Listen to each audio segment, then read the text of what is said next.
What is the number one headline that we're focusing on this morning? Bloomberg has actually reported that Genesis Global Trading has mentioned bankruptcy as a potential option as it seeks fresh capital just days after its lending unit was forced to halt withdrawals in wake of the collapse of the crypto exchange FTX.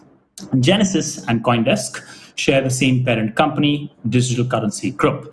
Now, this, of course, comes as FTX is slated to make its first appearance later today in a Delaware bankruptcy court following the sudden collapse of the crypto exchange. We're watching this space very, very closely.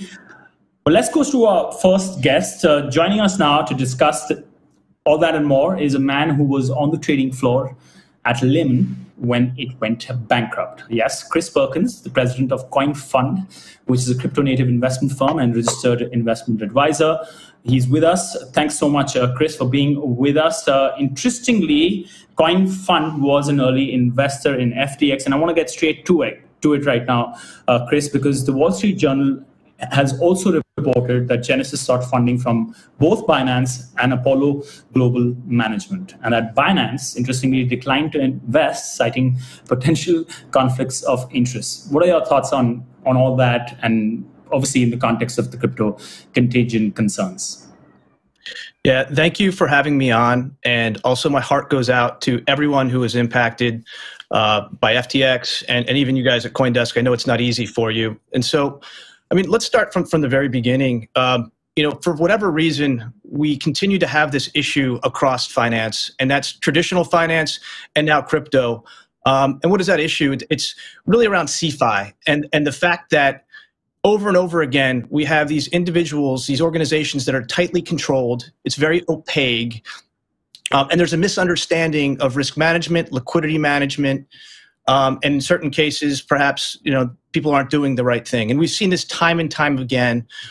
We saw it with Archegos and TradFi, Lehman Brothers. I was on the floor. We can talk about that. FTX. The story goes on and on. MF Global, Peregrine. And so it keeps happening. And this is not unique to crypto. In fact, if we go back to core principles with crypto, the idea was trustless and permissionless exchange of value, decentralization, but we keep going back to these same similar CeFi challenges. And so what's happening here, I mean, if you look at my experience in Lehman, I was on the ground floor when we went bankrupt, and I can't begin to tell you how many calls I received where people would say, where's my money? Give me my money back. It was my collateral. And we would have to say, well, wait a second. It actually wasn't, because that's not how bankruptcy code works. One of the differences with Lehman Brothers was a few things. Number one, the entire global financial system was at risk. People were perhaps not going to be able to make good on their mortgages, and so the entire population was impacted. Here, we in crypto feel it very acutely, but the preponderance of Americans maybe don't feel it as much, and that doesn't mean anything. That it's not as impactful for us. But the other thing was that we saw with the global financial crisis was that there was a bailout. Right, the government came in and bailed everybody out. And in certain cases, like Morgan Stanley got a deal done and they were able to stabilize. But at the end of the day, the government bailed out. We're not expecting any bailouts here. And so we're in a position now where it probably started with Luna, then went to 3AC, again, another centralized player, opaque. And now it's moving throughout the financial system. And we're actually going to get to see, how free markets will deal with what's going on. Look, when you look at Genesis right now, very, very hopeful that a capital infusion occurs and things are stabilized. Absolutely hopeful that happens. I think there are some challenges around that. I think the natural buyers of people that are borrowing lenders would be banks. That's where the synergies would lie. However, in this case, I don't think banks will be able to participate in any kind of capital rounds because of obviously there's some regulatory challenges around that. And so, again, I really hope that Barry and the team are able to get a deal and things stabilize. But look, at the end of the day, let's look what happens. We will rebuild, and there will be a stronger foundation. There are some incredible people in this space. The smartest people I've ever worked with are in this space. Generally, after issues like this, lessons are learned and foundations are built. Policies need to be fixed, and I would love to talk about some of the things that need to happen from a policy perspective. And so, out of these terrible situations, it's really, really hard, but opportunity emerges, And the people that are impacted, and by the way, the vast preponderance of people, particularly at FTX, they had no idea what was going on. They're some of the smartest people in the world. They're some of the best talented people in the world. These people will reemerge and they'll build stronger. So, Chris, you mentioned that these are very smart people, and one gets the sense that that was sort of what Sam Bankman-Fried was promoting, is that he was a smart guy. And in many ways, do you feel that a lot of traditional corporate governance, and I'm talking about boards of directors, I'm talking about filling the C-suite with responsible people, things like that, and proper financial controls, were kind of thrown by the wayside. From your perspective, as an investor in FTX, do you think that too much trust was given to people for being smart as opposed to following the traditional rules that of corporate governance and traditional?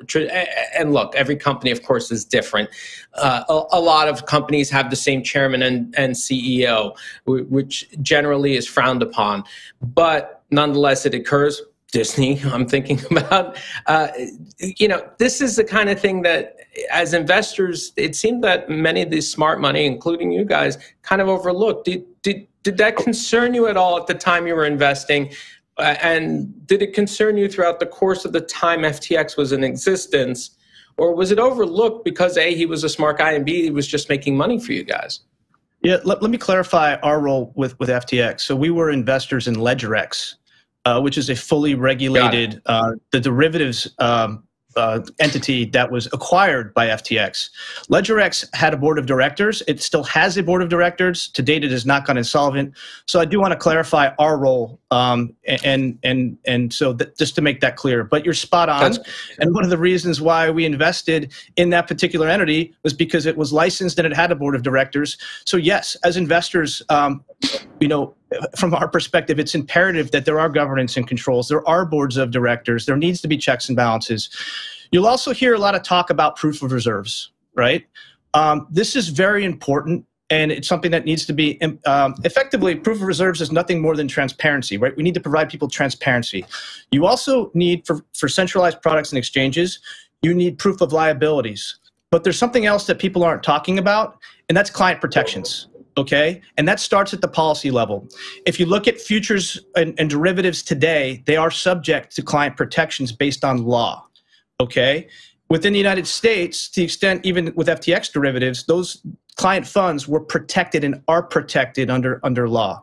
As you get into some of the spot activity and you get into the overseas activity, law and regulation does not provide that overarching client segregation. And so that's another important piece that we must solve for.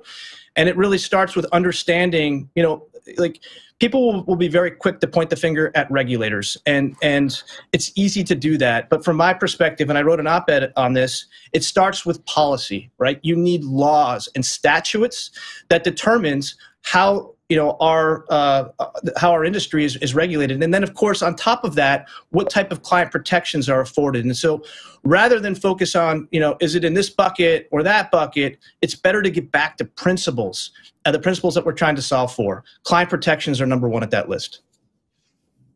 So just to follow up on Lawrence's point, though, this seems like a pretty big failure of the investor and VC community, and that's something that regulation is not going to fix. And this is something that I just really can't understand here, because anyone who's been involved with startups knows that generally investors do some kind of due diligence. They ask for some sort of financials. Now, I know that investors don't get full transparency into a company, but they should get some. And it seems like in this situation, investors were just like, "How's it going, Sam?" And he was like, "Great." And they were like, "Cool, let's move on." So I just don't, can you just explain what happened here? Why weren't investors asking for more details about financials? Why weren't they spotting anything? Why did an article have to come out in CoinDesk for people to be aware that Alameda's balance sheet was so disturbing? I just don't understand this. These are some of the most prominent investors in the world. I can't speak for the process of other investors. I can only speak for our own process. And as I stated earlier, as investors in LedgerX, we obviously did the due diligence and making sure that there was governance and controls, and there are. But I do think it's going to have a lot of people rethink their approach and to make sure that, hey, governance matters, boards of directors matter, transparency matters. You make a good point. You can have the greatest regulation and policy in the world, and fraudsters will be fraudsters. And I'm not asserting that there's fraud in this case. I think it'll all come out in the weeds, and we'll find out pretty quickly. But that's a fact. And you need to continue to supervise and have that transparency and disclosures to make sure that you can take appropriate action. So just kind of another question I have, given that you have this unique sort of insight comparing this to the financial crisis, and I think there's a lot of interesting comparisons here. And I wonder if this is just and I'd just be curious what you think about this. One thing that I've always suspected was a similarity to the financial crisis, 2008, was there were a lot of very exotic and confusing financial products back then that nobody really understood. I mean, I think mortgage-backed securities was a big one where everyone was like, oh, that sort of sounds smart, but I don't really know what it is, but it must be me, right? And it sort of feels like we're repeating a lot of that in crypto. There's just a lot in crypto, these sort of weird instruments that the average person doesn't really understand and investors may not understand. And a lot of these founders can't really describe them very clearly. And people just tend to defer to them like, oh, I don't understand it, but it just must be because it's too complicated. I'm just curious if you see that parallel, because that's something that always struck me as similar to the financial crisis. The financial crisis was caused by centralization. And to your point, there were a number of exotic products that were traded amongst a handful of people, and it was that centralization that blew things up. The regulatory response is even more centralization, and we can get into that. But I do think we have a better alternative now with blockchain technology, and that's decentralization. When I speak to policymakers around this challenge that you articulate around, wow, these are complex products, do people know what they're getting into? Disclosures are going to be an important part of the way forward, particularly for centralized regimes, right? How do we make sure that people know what they're doing, what the risks are, and those disclosures need to be very clear. And this is an ongoing challenge across global financial markets. I talk to policymakers, they're like, how do we do this in a way that it's not 70 pages of legalese, right? And then the other challenge that you have is, to date, many of the products within the financial world are restricted to accredited investors, people that only make a certain amount of money. To me, that flies in the face of the principles that we're trying to solve for. We need to create more inclusive financial products where people can access the markets without being taken advantage of. So it's a very complex challenge, but I do think an appropriate disclosure regime needs to be advanced. So, Chris, you talked about centralization. CoinFund, you guys are investing in a lot of projects.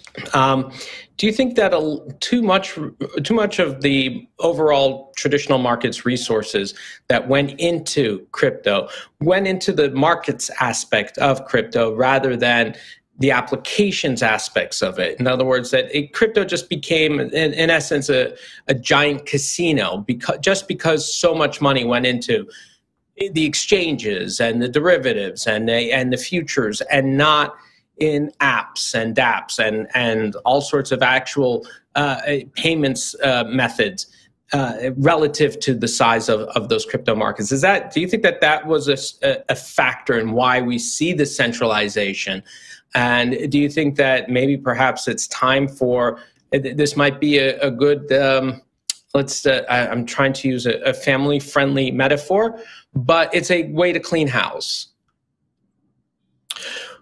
One of the questions we've been asking ourselves is, why has there been such a focus on centralization? Why has there been a migration to centralized exchanges?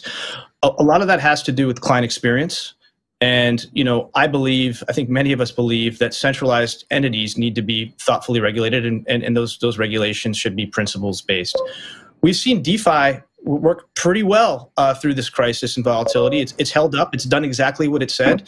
If A equals B, then C. And that's worked as designed. And it's very difficult when you have transparent code to be fraudulent because it acts exactly how it's programmed. But I do think we have to think about how to make DeFi more accessible and user-friendly. As far as the promise of Web3, look, financial services is a big part of it. We're introducing money into the internet. We're able to bank the unbanked, and we're introducing decentralization. There's incredible promise with this technology. And financial services will always be an important part of what we're trying to solve for. But look, as investors, we look across many different verticals. We look across infrastructure, DAOs, new ways of governance. We'll look across gaming. We'll look across, of course, DeFi is a major area of focus, or even the intersection of AI and blockchain, or the intersection of ESG and blockchain. These are all big themes that we'll look very closely at. But why have we been so focused on the issues right now that we've been seeing have been largely focused around decentralized financial entities. Right. Chris, in the interest of asking, the questions that we as journalists are meant to ask, I want to put you in the hot seat, given that you witnessed what you witnessed at Lemon. What do you see happening with Genesis? You talked about hope that it gets through, but realistically, what do you see happening? Number one, and number two, you talked about regulation as where it kind of stops and starts. The buck kind of stops there. But regulation isn't easy when innovation is coming in this fast, and at the same time, it's cross-border. It's by design cross-border, so you need global coordination. So when you put the burden on the regulators to kind of be the first point of stopping something like a collapse of the FTX, then don't we have to cut them some slack and make also the point that it's not easy actually in the first place, the regulation, to come through with it? So just two questions, one on Genesis and one on regulation. Yeah, let me start with the regulatory question, and it's a great point. It's hard to be a regulator, and we need, and as I've stated earlier, we need to start at the policy level, statute, law, right? Law will inform the regulators on how to effectively regulate, and that law needs to be principles-based, okay? To date, we've struggled because the existing law, depending on how you interpret it, it's just not very clear. We know that everything in the world is a commodity except for movie receipts, onions, and securities. Then we look at the Howey test to see what goes into the securities bucket. Now there are a number of different laws that are trying to contemplate what a digital commodity would be or not, but we need to get the policy level solved so that we can empower the regulators, and that regulation needs to be principles based. It's very important. There are some challenges with regulation, to the extent that it becomes too robust and too prescriptive, it can get very expensive. That generally results in a lot of consolidation, and so it's really important that we get it right. I've known a lot of regulators, and they have a very difficult job. But to me, it starts at the policy level. We need to help them, empower them. And by the way, now more than ever, crypto native participants need to be at the table speaking to regulators to help them and to educate them and to understand, so that they can understand the nuance. We even get it wrong in our space. I used to go on the website like DeFiRate.com. What does it show you? All CeFi, right? So we have to educate people on exactly what we're talking about, how DeFi is different than CeFi. It starts at the policy level. You touched on another subject, which is incredibly difficult, probably the most difficult challenge of any regulation. That's the extraterritorial aspect of it. How do different jurisdictions exist? Let's unpack FTX. Derivatives, fully regulated, that seem to have stayed intact here in the United States. The FTX US, not really regulated. It's more of a, and like I'm speaking in very general terms, but the spot side isn't entirely clear. So some issues there. You go to the Bahamas, totally different regime, right? And so how do you ensure that there's these concepts called things such as substitute compliance, where you recognize the jurisdiction of other, the enforcement and jurisdiction of other regimes? Really, really difficult and hard to do. But again, it goes back to policy. Policy informs regulation. And that's the foundation that we need to build, particularly around CeFi. Yeah. So, Chris, I'm going to ask a question that I can get away with, and that's this: what happens if Genesis folds? What happens if there's a real problem? What will be the effect on DCG? Do you think that there'll be a contagion within DCG, and if DCG suffers anything, what would be the ultimate effect to the overall market? Look, I think, to the extent that there's an issue, obviously it's going to be another setback. And the question is, when does the contagion stop? So again, hopefully that doesn't happen, but this is free markets in motion. At a certain point, the contagion will stop, and then what we need to do is focus on rebuilding. I can't speculate. I'm not there in Stanford looking at the balance sheet, so I'm very hopeful that we move forward. But the market will do what the market needs to do, and I remain hopeful for the future.